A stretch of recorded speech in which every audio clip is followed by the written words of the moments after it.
There's more copy that goes into a launch than you think. Don't walk into your launch without a plan, or you're going to burn out and not see the finish line of your launch. I'm Amanda Warfield. I am a simplicity focused content marketing strategist and copywriter for course creators, and I go live here every single Monday at 7 p.m. Eastern Time to help course creators simplify their marketing so that they can make a bigger impact in less time. I would love to know if you are here watching live or if you're watching the replay. When is your next launch? Do you have a launch on the books? Or what launch are you avoiding putting on the books? Maybe a better question. So while I wait for those to come in, I just want to go ahead and jump on in and kind of start talking about what copy you need to actually have.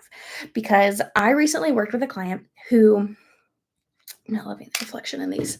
I worked with a client recently on their launch copy. That was the whole project, was just launch copy. And towards the end of it, we had a, pre-launch week call where we were just wrapping all the things up. And she made the comment that had she known what all copy she was going to need, especially the emails, all of the emails that she was going to need for the launch ahead of time, she wouldn't have hesitated to hire me. Obviously, she ended up hiring me anyways. But her comment was, I would not have hesitated. If I had known how many emails needed to go out, they never would have gone out. I would have hired you in an instant. So that made me think, okay, most people, I guess, don't know how much copy actually goes into a launch. And it's not just emails. So I have a long list that I want to share with you. And you can take notes and write down all of the different things that you're going to want to make sure you have as you go into your next launch. Tavia, it's never about you. But if the shoe fits. Sorry guys, I'm sure you can hear that ringing. I should have muted that. It's all love, Octavia. But look, I'm going to share everything you need, so now you know what you need going into your next launch. Or you could hire me. I love to do launch copy. But, if you need to DIY it, here's a list. So first things first, you need all of the weekly content leading up. So your pre-launch period should be anywhere from 6 to 12 weeks, depending on how many times you've launched it, how well your audience knows about your offer. If it's a brand new offer, like 12 weeks pre-launch.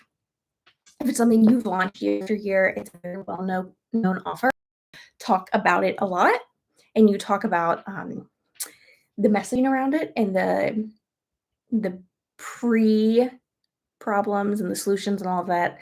If you've got all of that messaging embedded really well into your marketing already, you may not need a full 12-week launch. But if you've never launched it before, 12 weeks is a great thing. Octavia mentioned in the comments that she's getting ready to launch her podcast and also her new template shop. So in that scenario, not being a course and not being an educational product, quote unquote, those aren't going to need a full 12-week launch. 6 weeks is going to be really great, or even less. You could do 4 to 6 weeks. But the more pre-launch content, honestly, the better, realistically. So Octavia's launching templates for Show It and Honeybook. And what she does is she helps design Show It templates and Honeybook templates and websites and all of those things so that you can have the best client experience possible.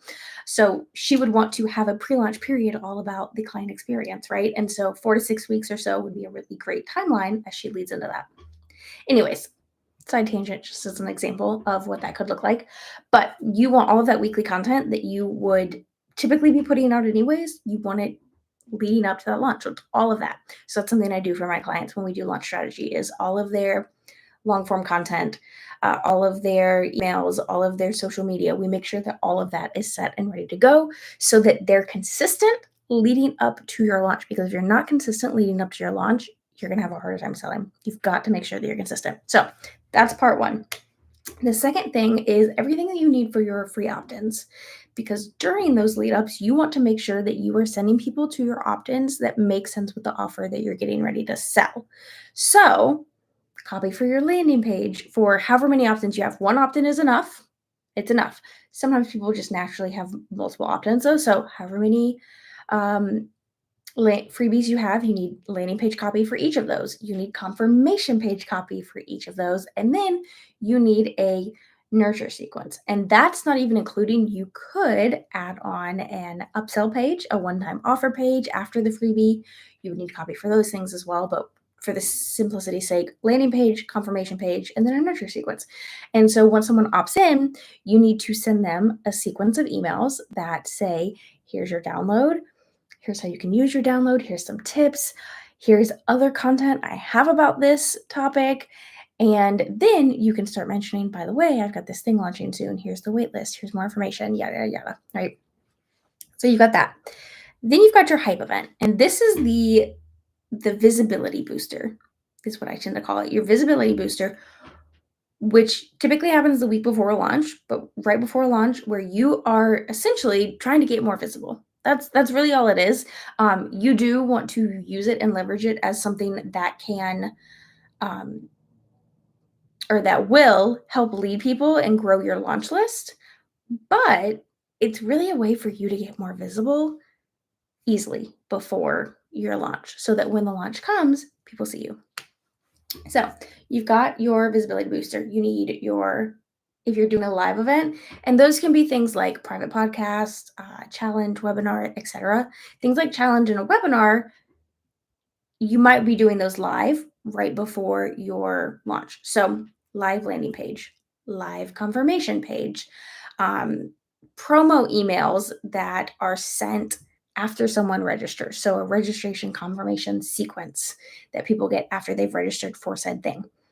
A replay page, if it's something that you are, like if it's a webinar or a class, you need a replay page. And then you need a missed replay page so that it's only set up. So, oh, well, you didn't get it in time, but here's this, right? You also need, if you're going to turn it evergreen, which if it does well, and especially if it does well and adds to it do well, you want to set it up evergreen. So then you've got an evergreen landing page and the copy for that. And then the evergreen confirmation page, which you should be able to tweak the live one pretty easily. And make sure the replay page and the miss replay page are set up for evergreen as well. And then you also need those promo emails for the evergreen. So you not only need the registration confirmation sequence set up for evergreen for after they register, but you also need a sales sequence. So after someone watches or tunes in or takes your challenge or whatever, then you need that sales sequence that's specifically for people that have gone through and actively done said thing. So weekly content leading up in your pre-launch period, your free opt-ins, and your visibility booster. Those are the first three. Within that, there was a lot of little pieces. Then you've got your swipe copy for industry friends. If you are running a launch, one of the best things you can do is lean on your industry friends, people who have a similar audience or a tangent audience to yours. Ask them if they would be willing to share about your product or your new offer. Most of the time, they're going to say yes. And if they say no, it's probably simply because they just can't fit it in their promotional calendar and it has nothing to do with you. So it can't hurt to ask, but you want to give them copy. So you've got to write copy for them, an email, or even captions for social media or whatever it may be, talking points for stories, things like that. You can set up copy for them to give to them to make it really easy for them to share about it. The fifth thing is you are going to want a waitlist page if it's something you've never launched before. So you need the copy for that. Then you'll also need the copy for the sales page. And you will need your launch sequences. So there are 2 launch sequences that I tend to write for clients and that I always recommend. And that's your waitlist sequence and then your actual launch list sequence. I've got a free guide that I will link to in the description. But it's 8 emails to send to your waitlist, and it kind of walks you through what those 8 emails are and what they should be.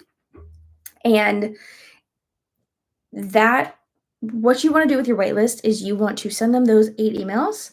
And then if they haven't bought, you move them into your launch list sequence and your actual sales sequence. So they get like a flipped version almost of your sales sequence. And yeah, that guide will be really helpful for kind of walking you through what that would look like. But you want to have a waitlist sequence where you're selling to the people on the waitlist because they're the ones that have said, I'm interested in this product. Those are your hottest leads. You want to make sure that they are getting attention from you and that you're selling to them in a different way than you're selling to people who are interested in the topic or who are interested in just learning from you. You want to sell to them differently than those people. So what you do is they have their own sequence. And then, like I said, if they don't purchase during that specific waitlist pre-launch time, then you would send them into your um, your full sales sequence for the full launch list. So those are 2 launch sequences. And then you've got your post-purchase sequence. So what you want to do is you want to have a welcome sequence that says, here's your product, here's your course, here's how you're going to use it, here's what you need to know about it. And then you want to have a sequence that's what I call a continuation sequence. And it is, some people call them a consumption sequence, where you want to make sure they are actively moving through said product and implementing it. So for this latest client that I shared about earlier, we had a whole welcome sequence where each day for 4 or 5 days, they got an email saying, okay, here's this thing about the course you need to know. Here's this thing about the course you need to know. But then we also, after they finished that, every single week they got another email sharing about the next module and what's one action step for that module and here's what you should work on this week. And so that way they're able to walk through the course with the client or with the student without having to actively sell it. And so that way hands are being held, but it also can be sold evergreen. So, okay, that's all the copy you need. I'm going to run through this list again really quickly. First, you need all of that pre-launch weekly content. Make sure you're staying consistent. It's so important that you're staying consistent leading up to a launch. Then you've got your free opt-in. You need landing page, confirmation page, and nurture sequence copy for each opt-in. Then you've got your visibility booster. So you need, if you're doing live and evergreen, you need a live landing page copy, live registration confirmation sequence emails, live confirmation page, live replay page, and a live missed replay page. And then you've got to turn all of that into evergreen. So evergreen landing page, evergreen confirmation page, evergreen replay page, evergreen missed replay page. And then you also need the evergreen registration confirmation sequence and that sales sequence for after someone has watched or gone through your visibility booster. Then you've got that swipe copy for your industry and affiliate friends, or your industry friends and any affiliates you may have. You've got your waitlist page copy, your sales page copy, your waitlist launch sequence, and your launch list or full list email sequence with your sales sequence. And then you've got your 2 post-purchase sequences, the welcome sequence and the consumption sequence or the continuation sequence. So that is all the copy you need for a launch. It's a lot of copy for sure. Like I said, grab the freebie that I have in the show note or the show notes in the description, my free guide for the 8 emails you should be sending to your waitlist before or when you launch. And I'll also link my launch strategy course in the show notes as well. If you want my full launch strategy and what that looks like and how I walk through that with my clients, I will link that there. And that is a great way to DIY your next launch as a course creator. Now, if you have any questions at all about launch copy, launch strategy, go ahead and drop them in the comments for me and I will come back and answer them and maybe they'll turn into their own video. If you liked this video, you will also like my video all about how to simplify your launches. So I will also link to that as well for you to check out. And if you like this video, please make sure to hit like, make sure to subscribe if you haven't already, and I will see you back here next Monday at 7 p.m. Eastern Time.